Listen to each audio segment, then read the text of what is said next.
Yoga. Hey, it's Ramon Morrison, and I am your National Physical Activity Specialist. And it's time to make a move. Jamaica, let's get moving again. Season 2 of the Ministry of Health and Wellness Jamaica Move series is here. Join us Wednesdays at 5 a.m. and Saturdays at 8 a.m. right here on CVM TV. Let's get moving. Make a move now. Get Sagicor School Companion Health Plan for as little as $2,540 per month. The time by Sagicor Life is 7 o'clock.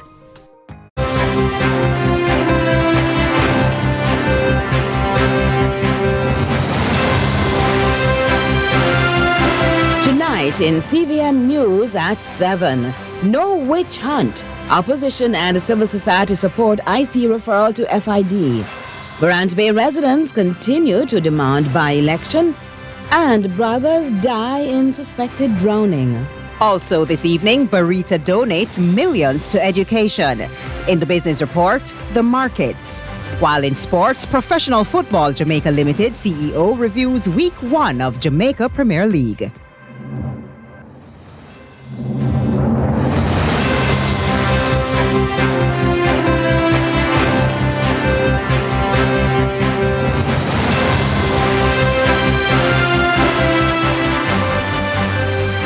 From Kingston, Jamaica, this is CVM News at 7. I'm TK Dawkins. And I'm Curlin Brown. It's Friday, September 20, 2024. Thanks so much, as usual, for joining us. Well, the controversy surrounding Prime Minister Andrew Holness and his alleged financial misconduct has taken another turn.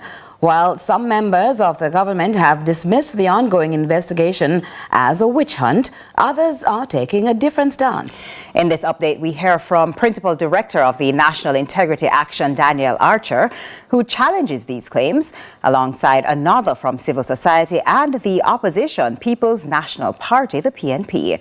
Ramon Gordon has the details. At an explosive opposition media briefing Thursday, King's Counsel Katie Knight criticized Mr. Holness for maintaining 28 bank accounts, a figure Knight described as excessive for a sitting Prime Minister. One would need to have 28 accounts if one was involved in businesses.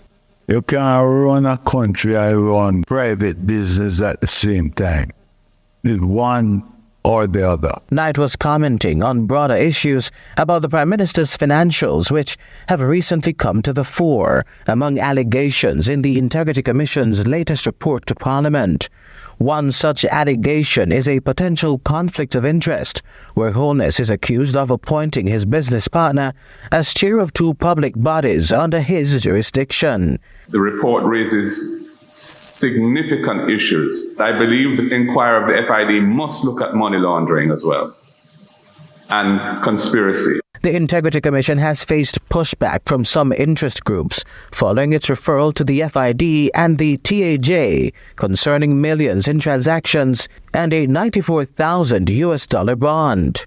Speaking on CVM's lead story Thursday, Executive Director of the Jamaica Accountability Meter Portal, JAMP, Jeanette Calder, endorsed the move. What they are saying to the people of Jamaica is that we have gone as far as the powers that government has given us can. What we need now, since Mr. Holness is saying this and we have evidence saying that, we now have to hand this thing over to another investigative body that has gotten what? Even more powers than we have to pull back the veil. Some in government have described the ongoing probe as a witch hunt, viewing the IC's latest report as vindication. However, Principal Director of the National Integrity Action, NIA, Danielle Archer, is of a different view. One of the things the report highlights is private real estate dealings with Ramon Brown, who chairs both the UDC and the Housing Agency of Jamaica. If it is that there are private dealings between the Prime Minister and this gentleman, it now brings into question any decision that would have been made in respect of land. The JLP continues to rebuff claims of wrongdoing, with the Prime Minister allegedly threatening a defamation suit following Thursday's PNP press briefing. Amid the furore, JAMP is warning against attacks on the IC's commissioners.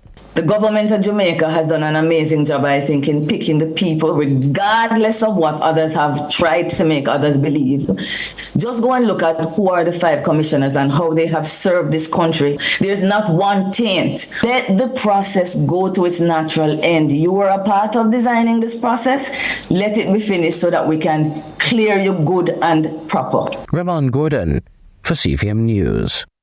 Meanwhile, both the caucus of government senators and the youth arm of the Jamaica Labour Party are expressing full support for the Prime Minister following the tabling of the Integrity Commission's report.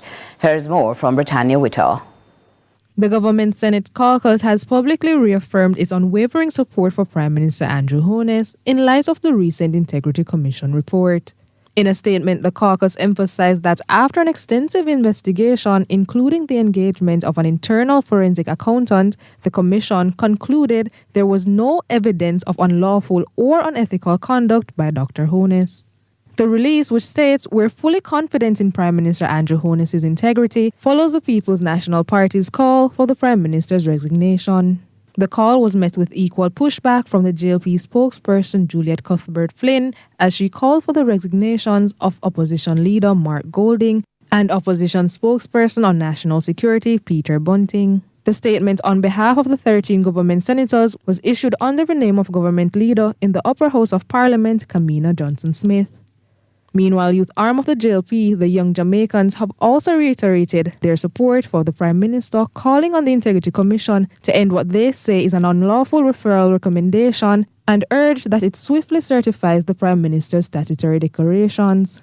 Adding that the insistence of the IC's Director of Investigations to pursue the matter instead of adhering to the conclusive ruling of the IC's Director of Corruption Prosecutions has undoubtedly brought the Commission into disrepute as it stirs the political tensions in the public sphere. The youth arm of the government says it will continue to endorse the Prime Minister as he remains focused on the real issues rather than engaging in political distractions. Britannia Whittle, CVM News.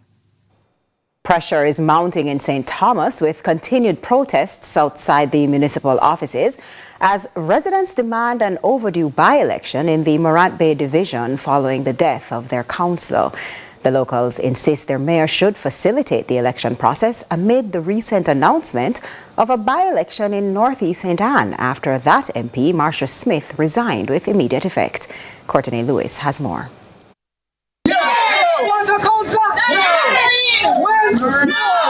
The people of St. Thomas are being relentless in their pursuit of a by-election.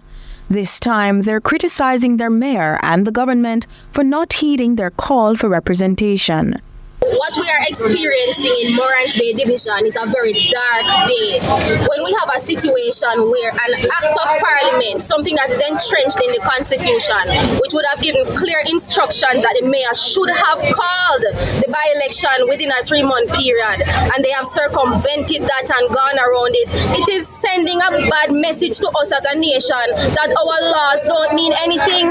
It is very sad that we are in this situation, and this is our 4th time speaking on this particular situation, which means that there is scant regards given to the people of Morant Bay Division. The mayor is showing no respect to us as residents. They allege they were met with abuse and threats after previous demonstrations. It's why they're calling for the mayor, Louis Chin, to resign. As if to date he has failed to call an election that only he has the authority to do, then it therefore means that he's not aware of his role as a mayor, and he should probably consider calling the election or step aside and allow somebody who is willing to call the election. They were joined by former Mayor Hubert Williams, who asserts the government has allegedly circumvented its commitment to democracy. When people from the Morant Bay Division write to the council seeking meetings or to be a part of the meeting, they deny it. They don't give them that opportunity to come to the meeting and explain what is going on in their community. No democracy can operate like that. Under law, a by-election should be called within 90 days of the vacancy, resulting from the death of former councillor Rohan Washi Bryan. And Moran Bay residents are not backing down. Morant Bay Division needs their representative and we are uncompromising about it. We are not asking if they should call it. We are demanding that the election be called. Courtney Lewis for CVM News. And in the past week, many residents have called for immediate action to be taken to address the alleged deteriorating conditions of the nation's roads. Another stakeholder has also joined the call, expressing dissatisfaction. Britannia Witter tells us more. For many people, bad roads are synonymous with Jamaica. The yearly road protests tell the story of disgruntled residents who demand more from their elected officials. Opposition spokesperson on Works, Michael Phillips, is using the current road conditions in his Northwest Manchester constituency to emphasize that the government needs to consider a different approach to road maintenance. How we approach road maintenance is not the correct way. $10 million in road maintenance in a constituency like Northwest Manchester can't do even a kilometer of road of maintenance. Cannot. He argues that both of the government's REACH and Spark programs are nothing more than publicity stunts. The Prime Minister and the administration continue to do their PR stunt. 3/4 of the road across the island will not get touched by REACH or Spark. The Shadow Minister recommends that the government focuses on road maintenance fund instead of the current method. We are still proposing that the government, to do proper road maintenance, need to relook at a road maintenance fund. This cannot continue. $3 billion a year, even after the passage of Hurricane Beryl. The damage that was done on some roadways in parishes like Manchester. What is being given now for road maintenance is woefully inadequate. Phillips urges the government to prioritize infrastructure development as he is calling for the transparency in addressing the relationship between contractors and the National Works Agency. We need to stop this PR stunt and be realistic and telling the people the truth. National Works Agency, we can hardly find contractors that want to work for National Works Agency. I've been told that contractors who worked to clear roadways during Hurricane Beryl has still not been paid. The National Works Agency owe contractors for the $40 million constituency program from 2 years ago. Phase 1 of the REACH program will run from September to November 2024, with Phase 2 covering January to March 2025. Britannia Witter, CVM News. Lots more to come here on CVM News at 7. Stay with us.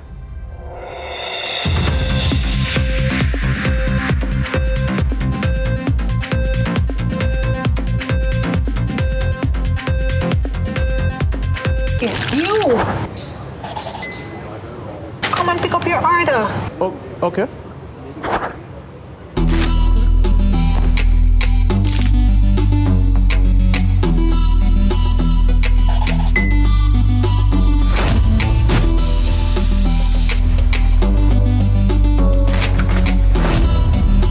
For the juicy, crunchy, irresistible taste of a KFC Big Deal, some people will do anything.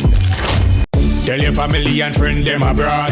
The quick way fi send credit back a yard. Tap you up with a click right here and ding. Send on the credit with ding ding or something. A easy way fi send gift card for the bill. Ding or something. In a instant we get it. Ding or something. Skip the long Cambia lines with ding. Ding or something. I fill up the new link. Skip the long Cambia lines and high fees with ding. Tell your family and friends overseas the easy way for sending credit or a gift card for just about everything is all on ding. Use the code ding me for 30% off. Download the app today. So wait for Send it with ding.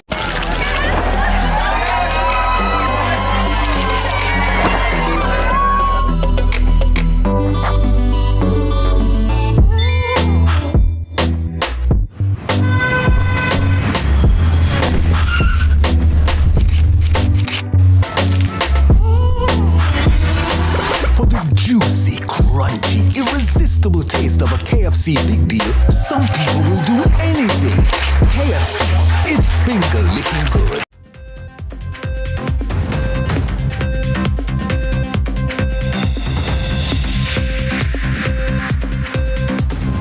Welcome back to CVM News at 7.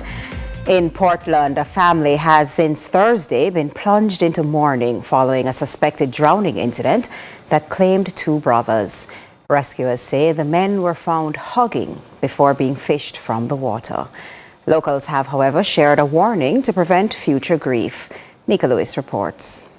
Thursday, September 19, will haunt this Trelawney family for some time after a routine family visit by the parents and their 3 boys to Portland ended in anguish and death. Their journey led them to Skibo, near the mother's parents. But with nostalgia and best intentions, they ventured to the Spanish River, where only a few would return. The currents appeared somewhat difficult to interpret that afternoon for the now deceased brothers, 31-year-old Adriani Ivory and 21-year-old Tafuta Wigan, both September-borns. It was a shallow part first, but after that, it's like when you look, you see them at another section, you know? So when we look now, TJ, like in drift, go a little bit further than my brother and my son. So it's like, I see them go one way, so I say, come out of the water. I say, Brian, I call for Brian. I say, Brian, take him out of the water, because when I say Brian, I say, take him out of the water, I come out of the water.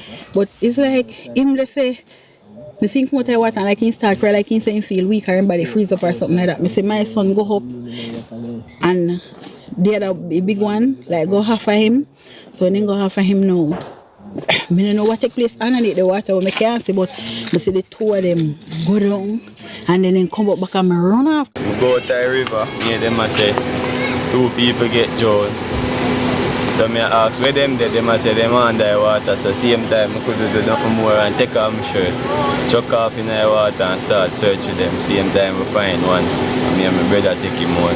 Same time they say one other one did it, so we go for him. Same time people draw down and things, so we just start assisting. Their love for each other translated even in death, where locals say they were found clinging to each other deep in the river's bed. I don't really know what I'm saying.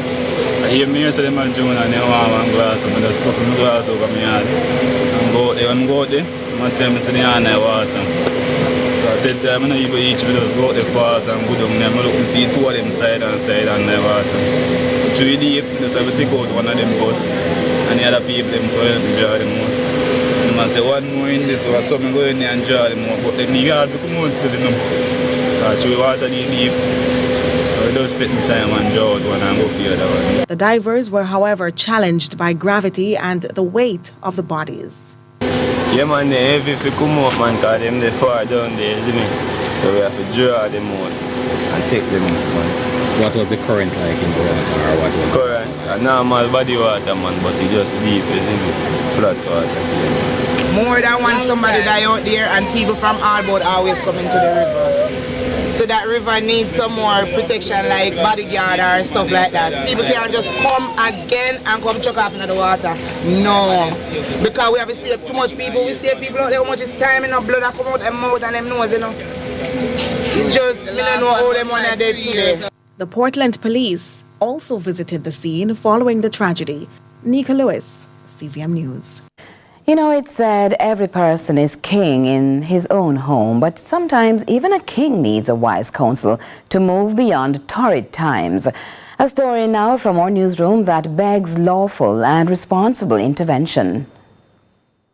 Housing for the poor happens to be one of those hot-button topics for all politicians in Jamaica, be it at the local or at the national level. Unfortunately, so many people just seem to be falling through the cracks. Take, for example, 81-year-old Kenneth King, who lives in Comfort Castle, East Portland. Here he is in February 2024, sitting outside the house he occupied for years in an intersection of the farming community. His countenance adds presence to the dilapidated structure, which grabs the attention of the consultant pediatric cardiothoracic surgeon at the Bustamante Hospital for Children, Dr. Sherrod Little. I was actually doing a hike with the Natural History Society of Jamaica about 7 months ago, and our hike took us past his house, and when I saw the house from a distance, I noticed the house was crooked. So all the lumbers in front were all slanted, and it looked like the house was about to fall down, and he was sitting on the front porch. So I stopped my hike, walked over to him, introduced myself. I couldn't just pass and not do something. It would imminently fall down, and I didn't want him to be a news story to hear house collapse on this gentleman. Or it could end up being your patient. Fast forward to now, post the perils of Hurricane Beryl and all attempts to get help from all the noted options. What was the last word from Food for the Poor? Wow, I've reached out to them several times, and what they have said basically is that they have a lot of applications and they haven't reached his yet. And even when I told them his house has been blown down, this was the same answer. The senior king, who in his heydays was a carpenter and a mason, has, let's call it, a different house, as it's not a new one. The floor is masked by worn-out mats and planks of old loose wood, cushioned by gravel. How amazing, though. Look at his tradesmanship. I think that's the resilience of us as Jamaicans, to be honest.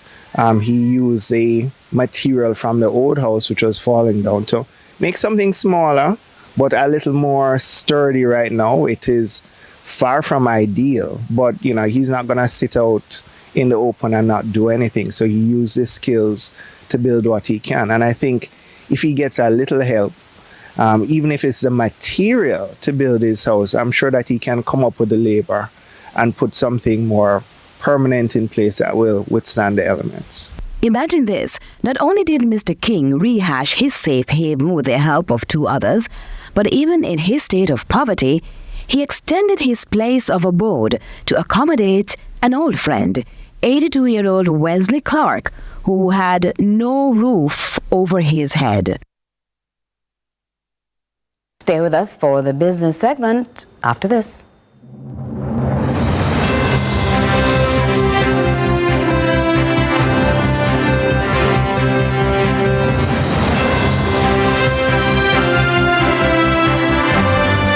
This is the Aedes aegypti mosquito that spreads the Zika, chikungunya, and dengue viruses. Search for its breeding sites and destroy them. This is the Aedes aegypti mosquito that spreads the Zika, chikungunya, and dengue viruses. Protect yourself from the bite of this mosquito. A message from the Ministry of Health and Wellness.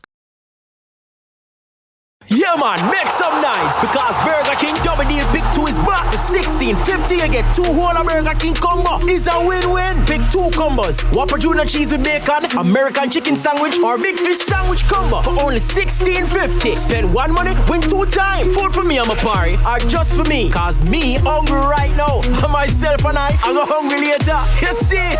One money, 2 food. Listen, one money, 2 food. Win-win. Burger King Double Deal Big 2.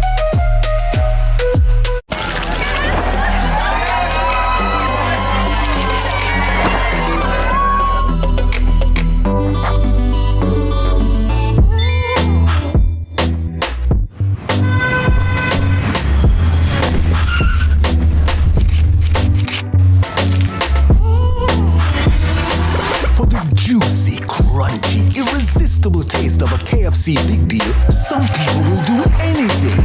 KFC, it's finger licking good.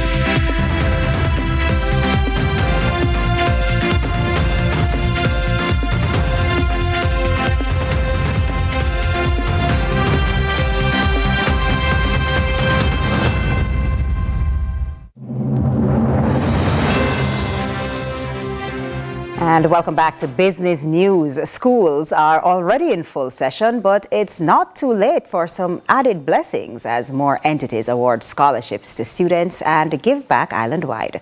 Corporate citizen Barita has stepped in and is once again playing its part in contributing to the sector. Trisha Kelly has this story. Though school has already resumed, scholarships are still being handed out to high-performing students in academics, sports, and the arts. Barita Investments is playing their part in aiding the education sector in whatever way they can. The fairly new program is in its third year. Chief Executive Officer Ramon Ferguson says many students benefit annually. Where we have handed over a check associated with this year's award via the Barita Foundation's scholarship program. It's been a privilege this year to impact over 50 awardees via this program, and this brings the grand total of awardees to well over 100. But their contribution isn't simply about giving back. He explains it's a major dedication to the nation's youth. Education is really the foundation of a progressive society. As a private sector, with the objective of improving society, it's going to be critically important for us to be directly impactful in a positive way to the education system. Supporting this move is the Ministry of Education, which facilitated the handing over ceremony. Minister Favour Williams not only lauded the group for their work, but highlighted how these contributions can make a difference to the sector. I know of their focus on education, but to see this coming together of two corporate entities and the purchase out of continued, something that the prior company started and expanded on it, keeping the focus as well on education is commendable.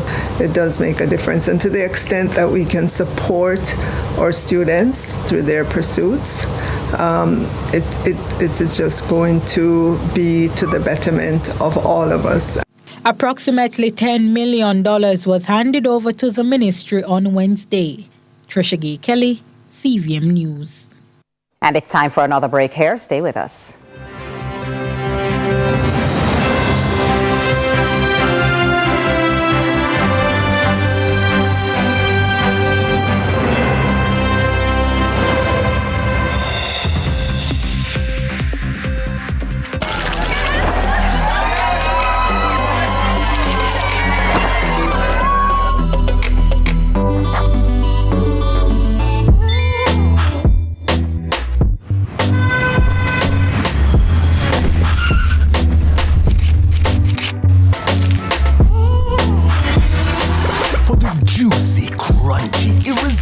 Taste of a KFC big deal, some people will do anything. KFC, it's finger licking good. Me, I gotta show them my way of justice. I'm abused. I need legal advice. I don't deserve this. The truth of the matter is, justice there for all of we. The Ministry of Justice has trained more than 5,600 persons in restorative justice practices. More than 200,000 victims have been supported by the victim services. Legal aid has reached thousands island-wide. Make we talk it out, not fight it out. Call 888 Justice today.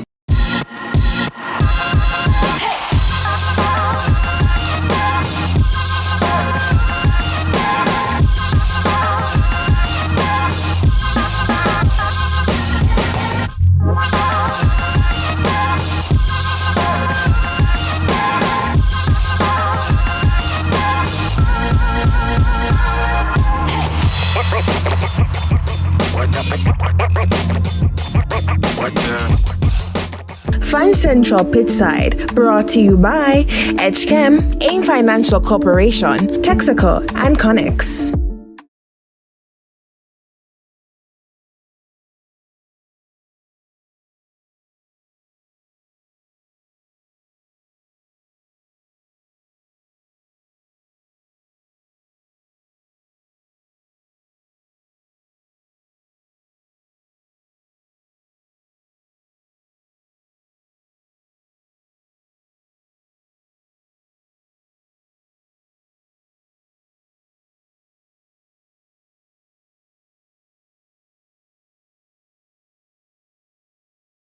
Rise and shine and start your day with the Wealthy Club's Power Hour. It's a transformative mind-body workout infused with strength training, yoga, meditation, and journaling. Every Wednesday from 5:30 a.m. to 6:30 a.m. Join us for free, live in person right here at the marketplace in front of Camila's Kitchen, or you can join in from anywhere in the world thanks to our friends over at Just Create. And afterwards, refuel with your post-workout breakfast from Camila's Kitchen to truly support you. Come and pick up your order. Oh, okay.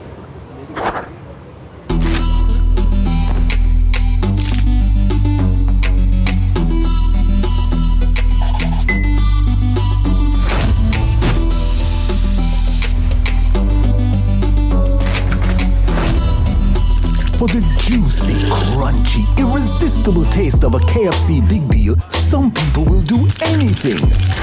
Name a place, PJ, that older women go to find young men. The hospital. What?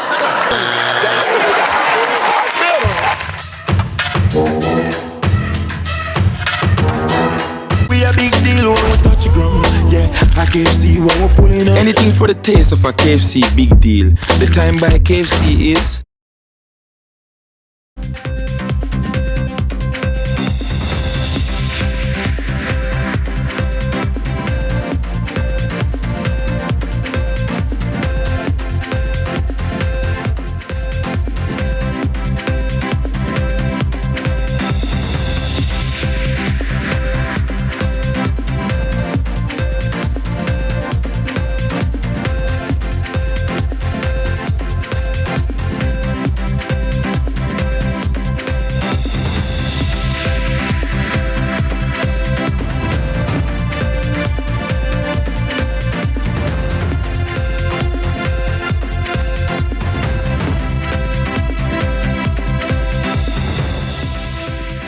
Thanks for staying with us. We have a recap of our top stories for you. The controversy surrounding Prime Minister Andrew Holness and his alleged financial misconduct has taken another turn.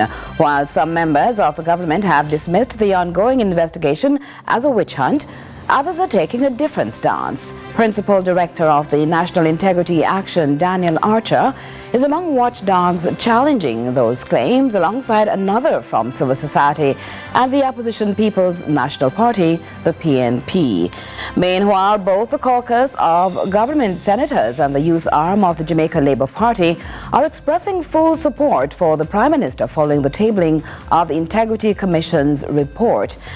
And pressure is mounting in St. Thomas with continued protest outside the municipal offices as residents demand an overdue by-election in the Morant Bay division following the death of their councillor.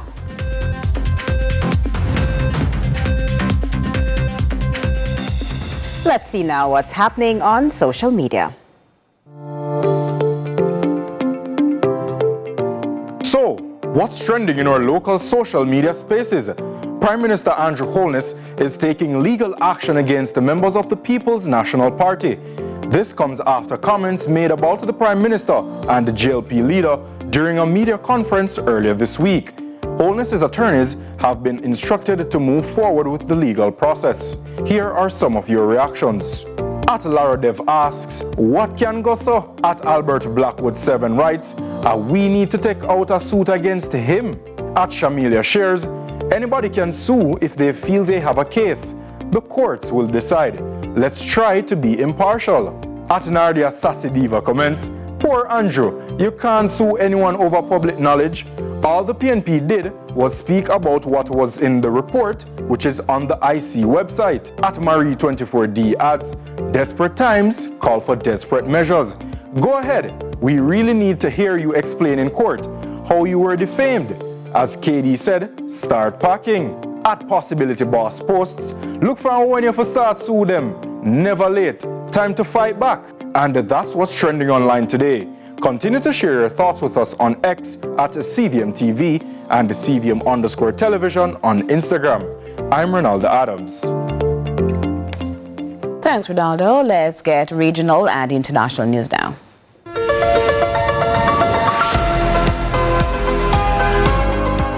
We begin with news in the region.